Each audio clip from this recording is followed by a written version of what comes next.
আসসালামু আলাইকুম। এটিএন বাংলা সংবাদে সবাইকে স্বাগত জানাচ্ছি সীমা খান। শুরুতেই বিআরবি কেবলস সংবাদ শিরোনাম।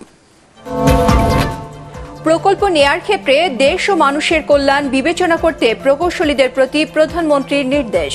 সরকারের সুষ্ঠু পরিকল্পনায় বদলে গেছে দেশ। আওয়ামী লীগ কারো দাসত্ব করে না, ভারত বাংলাদেশের বন্ধু বললেন ওবায়দুল কাদের। অদৃশ্য শক্তি দেশ শাসন করছে, অভিযোগ মির্জা ফখরুলের। ঢাকা উত্তর সিটির 29 খালে মিলেছে 2.5 লাখ টন বর্জ্য। 1.5 ঘন্টার বৃষ্টিতে মিরপুর সহ নগরীর বিভিন্ন এলাকায় জলাবদ্ধতা, ভোগান্তি। 6টি সিনেমা বানানোর ঘোষণা ATN Bangla chairman doctor Mahfuzur রহমানের। চলচ্চিত্রের সুদিন ফিরিয়ে আনতে পরিচালক, শিল্পী, কলাকুশলীদের এগিয়ে আসার আহ্বান। এবং হিটস্ট্রোকে মৃতদের পরিবারকে আর্থিক সহায়তা পর্যাপ্ত নয় মনে করে দুর্যোগ ও ত্রাণ মন্ত্রণালয়। ক্ষতিপূরণ জনপ্রতি 3 লাখ টাকা করার প্রস্তাব ডিবেট ফর ডেমোক্রেসির। শুনছিলেন বিআরবি কেবলস সংবাদ শিরোনাম। এবারে জানাবো বিস্তারিত। শুধু নির্মাণের জন্য নয়, প্রকল্প নেয়ার ক্ষেত্রে দেশ ও জনগণ কতটুকু লাভবান হবে তা বিবেচনায় নিয়ে পরিকল্পনা প্রণয়নে প্রকৌশলীদের নির্দেশ দিয়েছেন প্রধানমন্ত্রী শেখ হাসিনা। ইঞ্জিনিয়ার্স ইনস্টিটিউশন আইইবির 61তম কনভেনশনে তিনি বলেন, সরকারের সুষ্ঠু পরিকল্পনার কারণেই দেশ আজ বদলে গেছে। বিস্তারিত মনিউর রহমানের রিপোর্টে।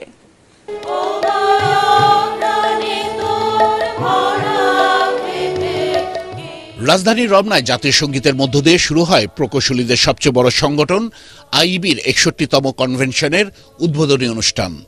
এতে যোগ দিয়ে প্রধানমন্ত্রী শেখ হাসিনা বলেন, তৃণমূল পর্যায়ে উন্নয়নই তার সরকারের লক্ষ্য।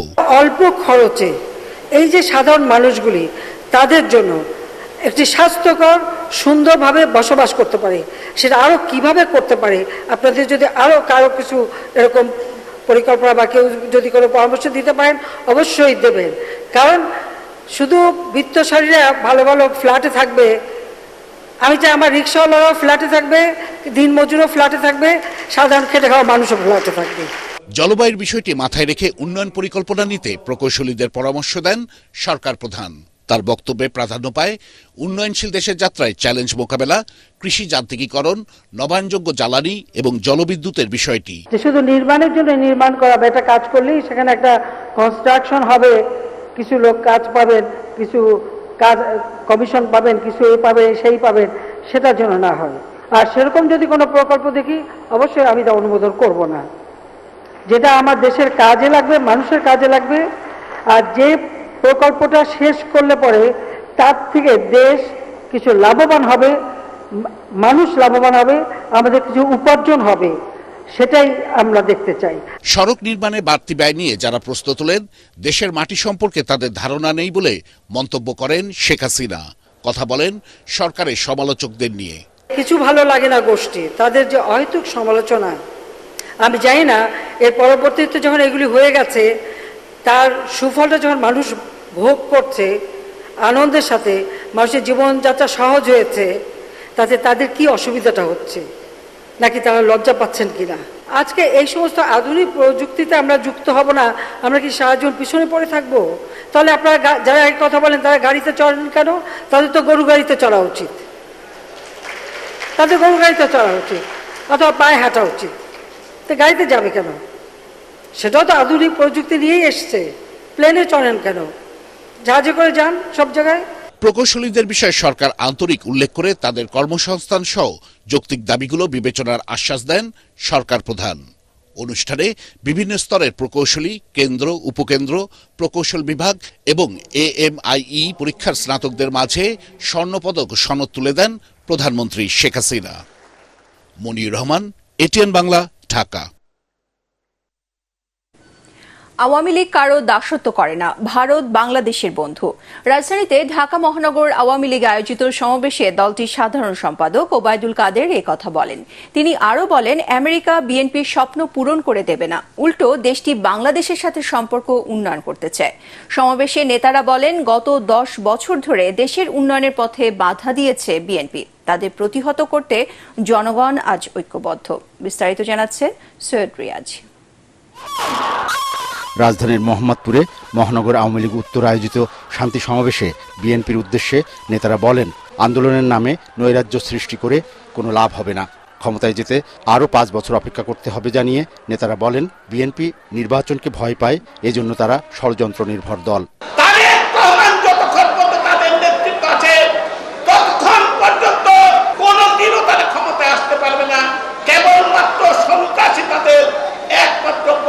আমার ভাই এবং বোনেরা, সতর্ক থাকতে হবে, আমাদের প্রস্তুত থাকতে হবে যে কোনো পরিস্থিতি মোকাবেলার জন্য। আন্দোলনের নামে জনগণের সাথে বিএনপি প্রতারণা করে উল্লেখ করে আওয়ামী লীগ নেতারা আরও বলেন, তারা এখন ভণ্ডামি শুরু করেছে। নিজেরা ফুল মিষ্টি নিয়ে দূতাবাসে গিয়ে ডিনার খেয়ে হাসি তামাশা করে, আর আওয়ামী লীগকে বলে ভারতের দালাল। এই বিএনপি ভারতের সঙ্গে শত্রুতা সৃষ্টি করে সংসার অবিশ্বাস সৃষ্টি করেছিল। শেখ হাসিনা এসে এ সংসার সন্দেহে অবিশ্বাসের দেওয়াল ভেঙে দিয়েছে। আমাদের বক্তব্য, ভারত আমাদের বন্ধু, আমরা কারো দাসত্ব করি না। বিএনপি আবারও নাটক শুরু করেছে জানিয়ে তারা আরও বলেন, জনগণের জানমাল রক্ষায় আওয়ামী লীগ নেতাকর্মীরা ঐক্যবদ্ধ। বিএনপি নেতারা আবার ক্ষমতার স্বপ্নে বিভোর হয়ে গেছে। আরে বেকুবের দল নূর আসছেন, সরকারের সঙ্গে সম্পর্ক আরো এগিয়ে নিতে বিএনপি স্বপ্ন পূরণের জন্য আমেরিকাও আসবে। বিশ্ব পরিস্থিতির কারণে দেশে যে সংকট চলছে তা সাময়িক বলেও জানান তারা। সৈয়দ রিয়াজ, এটিএন বাংলা, ঢাকা। আওয়ামী লীগ নয়, অদৃশ্য শক্তি দেশ শাসন করছে বলে দাবি করেছেন বিএনপি মহাসচিব মির্জা ফখরুল ইসলাম আলমগীর। আওয়ামী লীগ গোটা নির্বাচন ব্যবস্থাকে গিলে খেয়ে ভোটকে কৌতুকে পরিণত করেছে বলে অভিযোগ করেন তিনি। নয়াপল্টনে যুব সমাবেশে বিএনপি মহাসচিব বলেন, দ্রব্যমূল্য, গ্যাস, বিদ্যুৎ, তেলের মূল্য বৃদ্ধিতে ক্ষুব্ধ মানুষ ঘর ছেড়ে বেরিয়ে এলে আওয়ামী লীগের ক্ষমতার মসনদ গুড়িয়ে যাবে বলে হুঁশিয়ারি দেন তিনি। রিপোর্ট মইনুল হাসানের।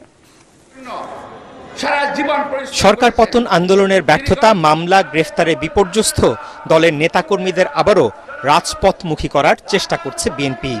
কারাবন্দী নেতাদের মুক্তির দাবিতে নয়াপল্টন কেন্দ্রীয় কার্যালয়ের সামনে সমাবেশের আয়োজন করে জাতীয়তাবাদী যুবদল। দীর্ঘদিন পর রাজপথের কর্মসূচিতে অংশ নেন বিএনপি মহাসচিব মির্জা ফখরুল ইসলাম আলমগীর। দলের নীতি নির্ধারকরা অভিযোগ করেন, দুর্নীতি, লুটপাট, টাকা পাচারের পাশাপাশি নিত্যপণ্যের অস্বাভাবিক দাম বৃদ্ধি, বৈদেশিক ঋণ, ডলার সংকটের ফলে ভয়াবহ পরিস্থিতির মুখে বাংলাদেশ। আদানি গোষ্ঠী ভারতের 10,000 কোটি টাকা নিয়ে গেছে বাংলাদেশে। 4,500 কোটি টাকা শুধুমাত্র ক্যাপাসিটি চার্জ, যার কোনো বিদ্যুৎ দিতে হয় নাই। সাধারণ মানুষের বাজারে গেলে তারা কিছু কিনতে পারে না, চাল কিনতে পারে না, ডাল কিনতে পারে না, পেঁয়াজ কিনতে পারে না, রসুন কিনতে পারে না। আওয়ামী লীগ দাবি করে তারা দেশ চালাচ্ছে, তারা দেশ চালায় না, এক অদৃশ্য শক্তি দেশ চালাচ্ছে বন্ধুগণ। এবং যাদের নির্দেশে তারা আজকে বাংলাদেশে মানুষের অধিকারগুলোকে কেড়ে নিয়েছে। মির্জা ফখরুল বলেন, বিএনপির আন্দোলন থেমে যায়নি, জনগণকে সংগঠিত করে আবারও পূর্ণ শক্তি নিয়ে রাজপথে নামবে নেতাকর্মীরা।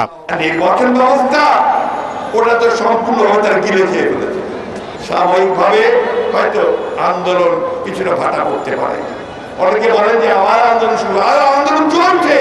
জনগণের দেয়ালে পিঠ থেকে গেছে, সেই জনগণকে বাধ্য করবেন না তাদের বেরিয়ে আসতে এবং একটা উত্তাল তরঙ্গ সৃষ্টি করে আপনাদের মসনদকে ভেঙে গুড়মার করে দিতে। মির্জা ফখরুল বলেন, গত বছরের 28 অক্টোবর রাজধানীর শান্তিপূর্ণ সমাবেশে হামলা করে আওয়ামী লীগই তাদের হরতাল ডাকতে বাধ্য করেছিল। মইনুল হাসান, এটিএন বাংলা, ঢাকা। দেশে বিদ্যুৎ ও গ্যাসের মহাসংকট চলছে। এ পরিস্থিতি চলতে থাকলে জিনিসপত্রের দাম আরও বাড়বে বলে শঙ্কা প্রকাশ করেছেন জাতীয় পার্টির চেয়ারম্যান জি.এম. কাদের। জনগণের মালিকানা ছিনতাই করে সরকার ইচ্ছামতো দেশ চালাচ্ছে। একটি গোষ্ঠী জনগণের কাঁধে চড়ে বৈষম্যমূলক সমাজ তৈরি করেছে। সরকার শক্তিশালী হয়ে জনগণের কাঁধে চেপে বসেছে। জনগণের কথায় এখন দেশ চলে না, সরকারের কথায় দেশ চলছে। মানুষের কাঁধে একটা সিন্ধুবাদের দৈত্যের মতো মানুষের কাঁধে বসে, এবং সিন্ধুবাদের দৈত্য এখন মানুষকে চালাচ্ছে, মানুষ সরকারকে চালাচ্ছে না, সরকার মানুষকে চালাচ্ছে। সামনের দিকে রাজনীতি কঠিন হবে এবং আমাদেরকে বুঝতে হবে যে আমরা জনগণের পক্ষে থাকবো না সুযোগ সুবিধার পক্ষে থাকবো। জনগণের পক্ষে থাকতে গেলে ত্যাগ স্বীকারের জন্য মানুষকে থাকতে হবে। রাজনীতিতে কিছু পরিত্যক্ত মানুষ ঘুরে ঘুরে বিভিন্ন দল করে বলে মন্তব্য করেছেন পররাষ্ট্রমন্ত্রী ও আওয়ামী লীগের যুগ্ম সাধারণ সম্পাদক মন্ত্রী ডক্টর হাসান মাহমুদ। রাজনীতির এসব পরিত্যক্ত ব্যক্তিদের কথার কোনো মূল্য নেই বলে জানান তিনি। চট্টগ্রামে রেড ক্রিসেন্ট সোসাইটির জেলা ইউনিটের নবনির্বাচিত কার্যনির্বাহী কমিটির অভিষেক ও বিশ্ব রেড ক্রিসেন্ট দিবসের আলোচনা সভায় মন্ত্রী বলেন, নির্বাচনের পর প্রধানমন্ত্রী শেখ হাসিনাকে বিশ্ব নেতারা অভিনন্দন জানানোয় রাজনীতির এসব পরিত্যক্ত ব্যক্তিদের মাথা খারাপ হয়ে গেছে। নগরীর আন্দরকিল্লায় জেলা রেড ক্রিসেন্ট সোসাইটির মাঠে আয়োজিত অনুষ্ঠানে বাংলাদেশ রেড ক্রিসেন্ট সোসাইটির চেয়ারম্যান অধ্যাপক ডাক্তার এম.ইউ. কবির চৌধুরী, চট্টগ্রাম জেলা রেড ক্রিসেন্ট সোসাইটির চেয়ারম্যান এ.টি.এম. পেয়ারুল ইসলাম বক্তব্য রাখেন। নির্বাচনের পর ৮০টা দেশের রাষ্ট্রপ্রধান, সরকার প্রধান, মাননীয় প্রধানমন্ত্রী সরকার মাননীয় প্রধানমন্ত্রীকে অভিনন্দন জানিয়েছে। মার্কিন যুক্তরাষ্ট্রের প্রেসিডেন্ট তিনি চিঠি লিখে বলেছেন আমাদের সম্পর্ককে নতুন উচ্চতায় নিয়ে যেতে। এতে এই যে ব্যক্তি বিশেষ রাজনীতির ব্যাঙদের মাথা খারাপ হয়ে গেছে এবং ব্যাঙের মতো এই জন্য বেশি বেশি লাফাচ্ছে। রাজধানীর ২৯টি খাল থেকে প্রায় ২.৫ লাখ টন বর্জ্য অপসারণ করেছে ঢাকা উত্তর সিটি কর্পোরেশন, যা নগরীর জলাবদ্ধতার অন্যতম কারণ বলে জানিয়েছেন সিটি মেয়র আতিকুল ইসলাম। এসব আবর্জনার মধ্যে আছে বর্জ্য, রিকশা, সোফা ও তোশক সহ নানা সামগ্রী, যা প্রদর্শন করা হচ্ছে উত্তর সিটি কর্পোরেশনের সামনে। ইমদাদুল্লাহ বাবুর রিপোর্ট। এগুলো কোনো ময়লার ভাগাড়ে পড়ে থাকা বর্জ্য নয়। ঢাকা উত্তর সিটির ২৯টি খাল ও ৩৬টি ওয়ার্ডের ১,২৩০টি ড্রেন থেকে সংগ্রহ করা নানা ধরনের আবর্জনা, যা খালে ফেলেছেন এই শহরেরই বাসিন্দারা। বর্ষা মৌসুমকে সামনে রেখে ২৯টি খাল থেকে ২,৫৮,১৬৫ টন বর্জ্য এবং ৫১,৪০০ টন মাটি ও ময়লা অপসারণ করে নগর কর্তৃপক্ষ। যেখানে মেলে টিভি, এসি ও ফ্রিজের মতো পরিবেশ বিধ্বংসী বর্জ্য, পাওয়া গেছে বাথটাব, কমোড, সোফা, টায়ার, জাজিম ও তোশকও। এসব না ফেলতে সচেতনতা তৈরির উদ্দেশ্যে গুলশানে ঢাকা উত্তর সিটি কর্পোরেশন কার্যালয়ের সামনে এই প্রদর্শনীর উদ্বোধন করেন মেয়র আতিকুল ইসলাম। এ সময় শিক্ষার্থীরা খাল ও ড্রেন থেকে অপসারিত এসব বর্জ্য দেখে বিস্মিত হয়। বৈশাখ মাস আসে, তখন অনেক বৃষ্টি হয়, যার কারণে এইসব জিনিস আমাদের রাস্তায় ময়লা জমে, তারপর ড্রেনের পানি আটকে। এই ময়লা আবর্জনাগুলো ফেলে আমাদের পরিবেশটা দূষিত করতেছে। অনুষ্ঠানে মেয়র জানান, এসব বর্জ্যের কারণেই নগরীতে অল্প বৃষ্টি হলেই সৃষ্টি হয় ভয়াবহ জলাবদ্ধতা। এগুলো যত্রতত্র না ফেলে নগরবাসীকে বাড়ির ময়লা সংগ্রাহকদের কাছে দেওয়ার অনুরোধ করেন তিনি। যারা জাজিম ফেলেছে, যারা এই ধরনের রিক্সা ফেলেছে, যারা আমাদের বাথটব ফেলেছে, যারা টায়ার ফেলেছে, আমরা যদি দেখতে পারি তাহলে তাদের বিরুদ্ধে কঠোর ব্যবস্থা নেওয়া হবে। আগামী ৭ দিন চলবে ব্যতিক্রমী এই প্রদর্শনী। ইমদাদুল্লাহ বাবু, ATN বাংলা, ঢাকা। ভারী বৃষ্টিতে রাজধানীর বিভিন্ন এলাকায় তৈরি হয় ভয়াবহ জলাবদ্ধতা। মিরপুর ১০ নম্বর গোলচত্বর, কাজীপাড়া, শেওড়াপাড়া এলাকায় সৃষ্ট জলাবদ্ধতায় জনজীবন স্থবির হয়ে পড়ে। মূল সড়কের পাশাপাশি গলিপথ পানিতে তলিয়ে যায়। কোথাও কোথাও দেখা যায় হাঁটু সমান পানি। এতে আটকে পড়ে যানবাহন। ভোগান্তিতে পড়েন অফিসগামী ও জরুরি প্রয়োজনে বের হওয়া নগরবাসী। এলাকাবাসীর অভিযোগ, দীর্ঘদিন ধরে জলাবদ্ধতা সমস্যার সমাধান তারা পাননি। কামরুজ্জামান রাজীবের রিপোর্ট। সকালে টানা ঘণ্টা দুয়েকের বৃষ্টিতে তলিয়ে যায় মিরপুর ১০ নম্বর থেকে শুরু করে কাজীপাড়া, শেওড়াপাড়া এলাকা। মূল সড়ক থেকে শুরু করে অলিগলি সব জায়গায় থই থই পানি। কর্মজীবী মানুষ বাসা থেকে বেরিয়ে পড়েন চরম দুর্ভোগে। সকালের বৃষ্টিপাতে জলাবদ্ধতা তৈরি হলেও দুপুর পর্যন্ত কাটেনি অচল অবস্থা। এতে ক্ষোভ প্রকাশ করেন এলাকাবাসী। অনেক বছর যাবত এটা দেখতেছি, কোনো সমাধান নাই। যখনই বৃষ্টি হয় তখনই পানি জমে যায়, বাচ্চা রিক্সা থেকে পড়ে যায়, এমনি তো সামনে স্কুল, এজন্য আহত হয়ে যায়। এজন্য রাস্তাঘাট সোজা করা দরকার, ড্রেন পরিষ্কার করা দরকার। কাজী ভাইয়ের মধ্যে পানির সামনে হালকা বৃষ্টিতে পানি হাঁটু পর্যন্ত পানি হয়ে যায়। ভুক্তভোগীরা জানান দুপুর পর্যন্ত জলাবদ্ধতা থাকলেও দেখা যায়নি সমস্যার সমাধানে সিটি কর্পোরেশনের লোকজনকে। দুর্ভোগের কবলে পড়েছেন স্কুল কলেজগামী ছাত্রছাত্রী আর ব্যবসায়ীরাও। কষ্ট হচ্ছে, কাজীপাড়া থেকে এই লাইনটা ঠিক করা উচিত সরকারের। দীর্ঘদিনের এই সমস্যার স্থায়ী সমাধান চান মিরপুরবাসী। সকালে 1.5-2 ঘন্টার বৃষ্টিতেই মিরপুর 10 নম্বর কাজীপাড়া শেওড়াপাড়া এলাকায় তীব্র জলাবদ্ধতা সৃষ্টি হয়ে অচল অবস্থা তৈরি হয়। দুপুর গড়ালেও সে অবস্থার এখনো অবসান হয়নি। এলাকাবাসীর অভিযোগ, দীর্ঘদিন ধরে এর সমস্যা তাদের সইতে হচ্ছে, হয়নি কোনো সমাধান। কামরুজ্জামান রাজীব, এটিএন বাংলা, মিরপুর, ঢাকা। চলচ্চিত্রের সুদিন ফেরাতে 6টি সিনেমা করার ঘোষণা দিয়েছেন এটিএন বাংলা ও এটিএন নিউজের চেয়ারম্যান ডক্টর মাহফুজুর রহমান। এজন্য পরিচালক, শিল্পী, কলাকুশলীদের এগিয়ে আসার আহ্বান জানান তিনি। বঙ্গবন্ধু আন্তর্জাতিক সম্মেলন কেন্দ্রে বিএফডিএ অ্যাওয়ার্ড অনুষ্ঠানে তিনি এসব কথা বলেন। এ সময় দর্শকদের হলে ফেরাতে সারা দেশে সিনেপ্লেক্স করার আশ্বাস দিয়েছেন তথ্য সম্প্রচার প্রতিমন্ত্রী মোহাম্মদ আলী আরাফাত। রিপোর্ট করছেন আদ্দিন সজীব। এজন্য তারার মেলা, চলচ্চিত্রের তারকাদের এই মিলনে মাতল বিনোদন অঙ্গন।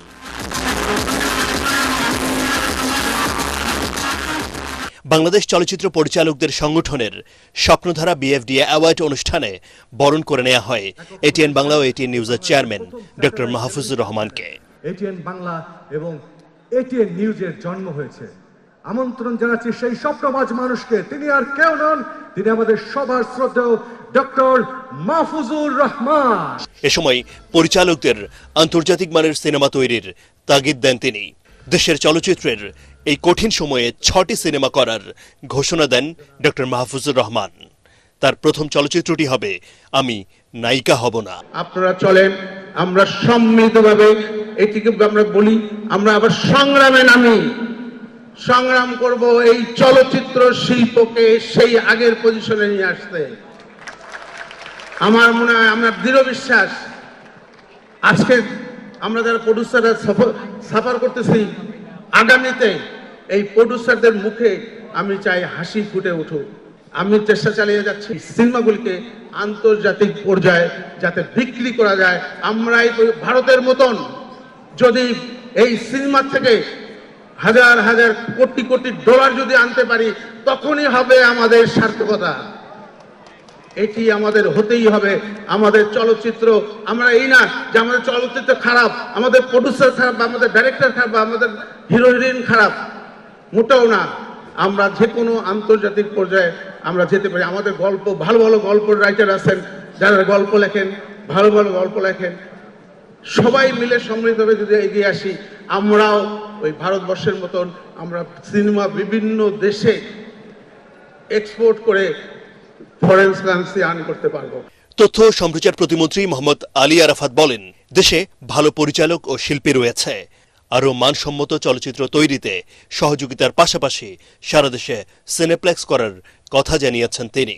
আমরা সিনেমা হল যদি তৈরি করতে পারি, প্রযোজক, পরিচালক, শিল্পীদের মধ্যে যে ইন্টারডিপেন্ডেন্স, সেই কোঅর্ডিনেশন যদি আমাদের ইভেন্চুয়ালি তৈরি হবে আমি বিশ্বাস করি, এবং ভালো সিনেমা তৈরি হবে দেশে, আগে হয়েছে, পরিবেশ থাকলে তৈরি হবে, এবং ভালো সিনেমা বাংলাদেশের মানুষ হলে যেয়ে দেখবে।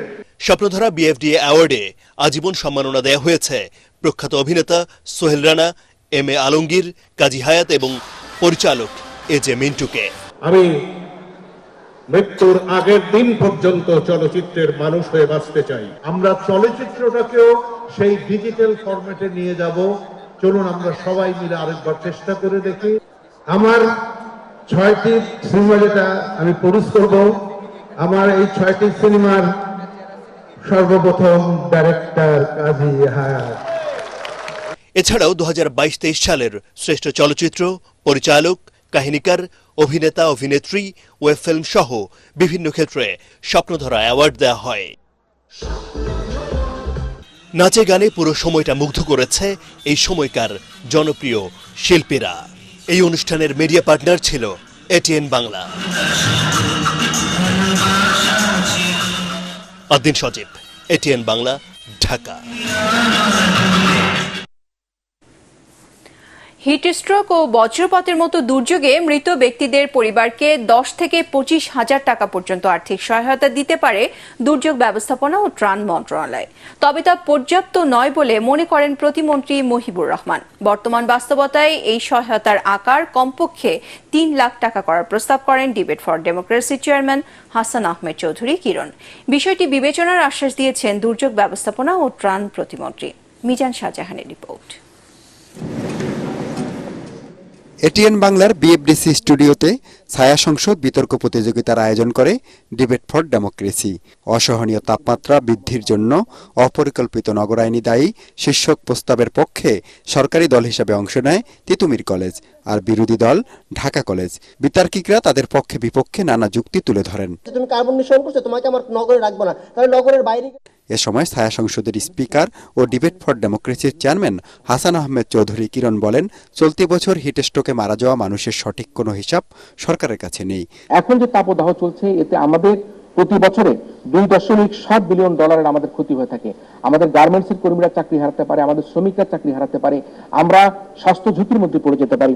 তাই আমাদেরকে এখন ভাবতে হবে যে আমাদেরকে কিভাবে আমরা এই কর্ম পরিকল্পনা করে আমাদের তাপদাহ থেকে আমরা বাঁচতে পারি। বড় বড় শহরগুলোতে যেমন খেলার মাঠ নেই, তেমনি পর্যাপ্ত পার্ক, প্রাকৃতিক পানির প্রবাহ এবং গাছপালাও নেই, আছে শুধু যানজট, যা তাপমাত্রা বৃদ্ধির অন্যতম কারণ বলেও মনে করেন হাসান আহমেদ চৌধুরী কিরণ। আমরা একবারও খেয়াল করি না হাউজিং কোম্পানিগুলো কিভাবে ঢাকা শহর সহ দেশের বিভিন্ন আশেপাশের জলাশয়, নদী, নালা, খাল, বিল, বালু দিয়ে ভরাট করে সেখানে তারা হাউজিং কোম্পানি করে, তারা বাড়ি ঘরের মতো করে তারা সেখানে ঘর বাড়ি দালান কোঠা তৈরি করে ফেলছে। হিটস্ট্রোকে নিহতদের ক্ষতিপূরণ 25,000 থেকে বাড়িয়ে কমপক্ষে 3 লাখ টাকা করার প্রস্তাব করেন হাসান আহমেদ চৌধুরী কিরণ। ক্ষতিপূরণের টাকা পর্যাপ্ত নয় স্বীকার করে তা বাড়ানোর আশ্বাস দেন দুর্যোগ ব্যবস্থাপনা ও ত্রাণ প্রতিমন্ত্রী মহিবুর রহমান। আমাদের মন্ত্রণালয় যে সক্ষমতা 10,000 থেকে 25,000 এটা যথেষ্ট না। আমি খুব শীঘ্রই আমরা সিদ্ধান্ত নিচ্ছি এটাকে মিনিমাম এটা ডাবল করার জন্য আমরা কাজ করতেছি। মন্ত্রী বলেন, জল কামান দিয়ে তাপমাত্রা নিয়ন্ত্রণ করা যাবে না, এজন্য বৈজ্ঞানিক পদ্ধতি ব্যবহারের সুপারিশ তার। সিটি কর্পোরেশন করছে, কি চিন্তা ভাবনা করছে আমি জানি না, তো এটা আমার মনে করি যথেষ্ট না। ঢাকা উত্তরের যে কার্যক্রম এটা অসম্পূর্ণ। বিতর্ক প্রতিযোগিতায় সরকারি দল তিতুমির কলেজকে পরাজিত করে বিজয়ী হয় বিরোধী দল ঢাকা কলেজ। মিজান শাহজাহান, এটিএন বাংলা, ঢাকা। জীবনের সফলতা অর্জনে শিক্ষার্থীদের অধ্যবসায়ের পাশাপাশি সততা চর্চার আহ্বান জানিয়েছেন পিএইচপি পরিবারের চেয়ারম্যান সুফি মোহাম্মদ মিজানুর রহমান। রাজধানীতে University of Information Technology and সায়েন্সেসে এক অনুষ্ঠানে তিনি বলেন, ভালো মানুষ হিসেবে নিজেকে প্রতিষ্ঠা করাই জীবনের মহত্ব। সময়ের মূল্য দেয়া গেলে সফলতা নিশ্চিত বলেও মন্তব্য করেন বিশ্ববিদ্যালয়টির প্রতিষ্ঠাতা। খায়রুল ইসলামের রিপোর্ট। রাজধানীর Baridhara university of Information Technology and sciences UITSA 2024 শিক্ষাবর্ষের নতুন শিক্ষার্থীদের বরণ করতেই এ আয়োজন। বিশ্ববিদ্যালয় জীবনে চলার পথে নতুন শিক্ষার্থীদের উদ্দেশ্যে নানা দিক নির্দেশনামূলক বক্তব্য তুলে ধরেন বক্তারা। আমি এই যে যতটুকু আসতে পেরেছি ওইটার পিছনে আমার সবচেয়ে বড় শিক্ষা বিষয়টা কি ছিল, আমার কাছে মনে হয় যে এই যে মানে ভুল করতে ভয় না হওয়াটা ছিল আমার মনে সবচেয়ে বড় কাজ। অনুষ্ঠানে বিশ্ববিদ্যালয়ের বোর্ড অব ট্রাস্টিজ ও পিএইচপি পরিবারের চেয়ারম্যান সুফি মিজানুর রহমান শিক্ষার্থীদের উদ্দেশ্যে বলেন, ভালো মানুষ হতে হলে বুঝে শুনে সৎসঙ্গ বেছে নিতে হবে। তোমরা যদি জীবনে বড় হতে চাও, তোমরা যদি ভালো মানুষ হতে চাও, তোমরা যদি জীবনে সুনাম সুখ্যাতি অর্জন করতে চাও, তোমরা জীবনে কোনোদিন কোনো খারাপ মানুষের সংস্পর্শে থাকবে না। তোমরা সারা জীবন ভালো মানুষের সাথে সুনাম সুখ্যাতি যেসব মানুষ আছে তাদের সংস্পর্শে চলবে, আল্লাহ তোমাদেরকে সেরকম মহৎ করবে। এ সময় ভেদাভেদ তৈরি না করে সমাজের সব শ্রেণী পেশার মানুষকে সম্মান করতে হবে বলেও মন্তব্য করেন তিনি। আমরা মানুষকে মানব সন্তান হিসেবে ভালোবাসবো, কোনো ডিসক্রিমিনেশন করব না, এইটা তোমরা তোমাদের জীবনের গভীরে প্রতীত করবা, তোমরা আল্লাহর দরবারে আশীর্বাদ পুষ্ট মানুষে পরিণত হবে। বিশ্ববিদ্যালয়টিতে বিভিন্ন বিভাগে নতুন শিক্ষাবর্ষে প্রায় 400 শিক্ষার্থী ভর্তি হয়েছেন। খায়রুল ইসলাম, এটিএন বাংলা, ঢাকা। এবারে আল আরাফ ইসলামী ব্যাংক অর্থ সংবাদ।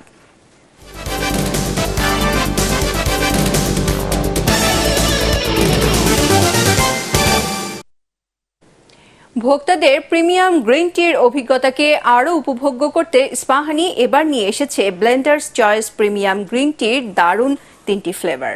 লেমন, জিঞ্জার অ্যান্ড লেমন এবং হানি অ্যান্ড লেমন, এই 3টি দারুণ ফ্লেভারে বিশ্বমানের গ্রিন টি নিয়ে এলো ইস্পাহানি ব্লেন্ডার্স চয়েস। এ উপলক্ষে সন্ধ্যায় রাজধানী গুলশানের রেনেসা হোটেলে জমকালো মোড়ক উন্মোচন অনুষ্ঠানের আয়োজন করা হয়।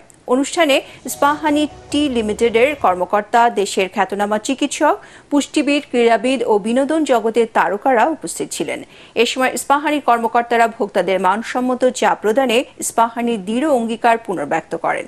এছাড়াও আমন্ত্রিত অতিথি ও তারকারা ইস্পাহানির প্রতি তাদের আস্থা ও গভীর ভালোবাসার কথা ব্যক্ত করেন। বরিশাল নগরীতে মেঘনা গ্রুপ অব ইন্ডাস্ট্রিজের অঙ্গ প্রতিষ্ঠান ইউনিক সিমেন্ট ইন্ডাস্ট্রিজ লিমিটেডের ঢালাই স্পেশাল সিমেন্টের ডিলার মেসার্স হাফেজ আয়রন স্টোরসের উদ্বোধন করা হয়েছে।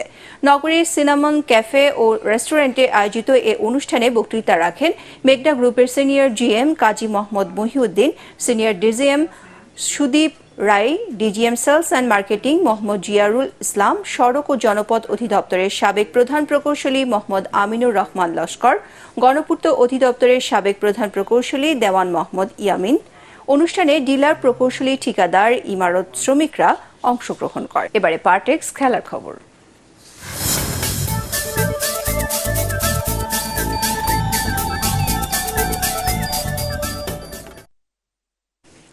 5 ম্যাচের শেষ টি-20তে সকালে জিম্বাবুয়ের মুখোমুখি হবে স্বাগতিক বাংলাদেশ। আগের 4 ম্যাচ জেতায় এই ম্যাচে জয় পেলেই জিম্বাবুয়েকে তৃতীয়বারের মতো হোয়াইট ওয়াশ করবে লাল সবুজের দল। এর আগে জিম্বাবুয়েকে 2বার টি-20 ক্রিকেটে হোয়াইট ওয়াশ করেছে বাংলাদেশ। প্রতিপক্ষকে আরও একবার হোয়াইট ওয়াশ করার দ্বারপ্রান্তে টাইগাররা। এদিকে তৃতীয়, চতুর্থ টি-20 জয়ের খুব কাছে এসেও হেরে গেছে জিম্বাবুয়ে। এখন হোয়াইট ওয়াশ এড়ানোর লক্ষ্য তাদের। বাংলাদেশে এসে কাজে নেমে পড়েছেন পাকিস্তানি কিংবদন্তি লেগ স্পিনার মুস্তাক আহমেদ। দায়িত্ব নেয়ার পরই লেগ স্পিনারদের খুঁড়ধার করার জন্য কাজ শুরু করেছেন জাতীয় দলের এই স্পিন বোলিং কোচ। দেশ জুড়ে ছড়িয়ে থাকাদের মধ্যে থেকে বিসিবির গেম ডেভেলপমেন্ট বিভাগ খুঁজে বের করেছে 16 উদীয়মান লেগ স্পিনার। তাদেরকে নিয়ে মিরপুরে ইনডোরে বিশেষ সেশন করেন মুস্তাক। এ সময় তিনি বলেন, তোমরা বাংলাদেশের ভবিষ্যৎ, মন থেকে পরিশ্রম করো। পরিচয় পর্ব শেষে বোলারদেরকে নেটে বল করানো হয়। এ সময় তরুণদের বিভিন্ন কৌশল শেখান মুস্তাক আহমেদ। মোহামেডানকে 2-1 ব্যবধানে হারিয়ে প্রিমিয়ার ফুটবল লিগে টানা 5বার চ্যাম্পিয়ন হয়ে অনন্য রেকর্ড গড়ল বসুন্ধরা কিংস। ময়মনসিংহের রফিক উদ্দিন ভূঁইয়া স্টেডিয়ামে গুরুত্বপূর্ণ এই খেলার 18 মিনিটে ডরিয়েলটনের গোলে এগিয়ে যায় বসুন্ধরা কিংস। 1 গোলের লিড নিয়েই বিরতিতে যায় তারা। খেলার 52 মিনিটে শেখ মোরসালিনের কর্নারে মাথা ছুঁয়ে ব্যবধান দ্বিগুণ করেন ডরিয়েলটন। চলতি লিগে এটি তার 13তম গোল। তবে 66 মিনিটে মিনহাজ রাকিব দারুণ 1 গোলে ব্যবধান 2-1 নামিয়ে আনেন। খেলা জমিয়ে তোলেন মোহামেডান, কিন্তু আর কোনো গোল হয়নি। শেষ পর্যন্ত 2-1 গোলের জয়ে 3 ম্যাচ হাতে রেখে টানা 5ম লিগ শিরোপা জিতে নেয় বসুন্ধরা কিংস। স্বাধীন বাংলাদেশে একমাত্র দল হিসেবে টানা 5বার চ্যাম্পিয়ন হওয়ার ঈর্ষণীয় রেকর্ড করেন তপু বর্মন, ডরিয়েলটনরা। সংবাদ শেষ করার আগে বিআরবি কেবল শিরোনামগুলো আরও একবার। প্রকল্প নেয়ার ক্ষেত্রে দেশ ও মানুষের কল্যাণ বিবেচনা করতে প্রকৌশলীদের প্রতি প্রধানমন্ত্রীর নির্দেশ। সরকারের সুষ্ঠু পরিকল্পনায় বদলে গেছে দেশ। আওয়ামী লীগ কারো দাসত্ব করে না, ভারত বাংলাদেশের বন্ধু, বললেন ওবায়দুল কাদের। অদৃশ্য শক্তি দেশ শাসন করছে, অভিযোগ মির্জা ফখরুলের। ঢাকা উত্তর সিটির 29 খালে মিলেছে 2.5 লাখ টন বর্জ্য। 1.5 ঘন্টার বৃষ্টিতে মিরপুর সহ নগরীর বিভিন্ন এলাকায় জলাবদ্ধতা, ভোগান্তি। 6টি সিনেমা বানানোর ঘোষণা ATN Bangla chairman doctor Mahfuzur রহমানের। চলচ্চিত্রের সুদিন ফিরিয়ে আনতে পরিচালক, শিল্পী, কলাকুশলীদের এগিয়ে আসার আহ্বান। এবং হিটস্ট্রোকে মৃতদের পরিবারকে আর্থিক সহায়তা পর্যাপ্ত নয় মনে করে দুর্যোগ ও ত্রাণ মন্ত্রণালয়। ক্ষতিপূরণ জনপ্রতি 3 লাখ টাকা করার প্রস্তাব ডিবেট ফর ডেমোক্রেসির। পরবর্তী সংবাদ দেখার আমন্ত্রণ জানিয়ে এখনকার মতো শেষ করছি। এটিএন বাংলা সংবাদ ইউটিউবে দেখতে ব্রাউজ করুন youtube.com/ATN বাংলা নিউজ। ধন্যবাদ সবাইকে।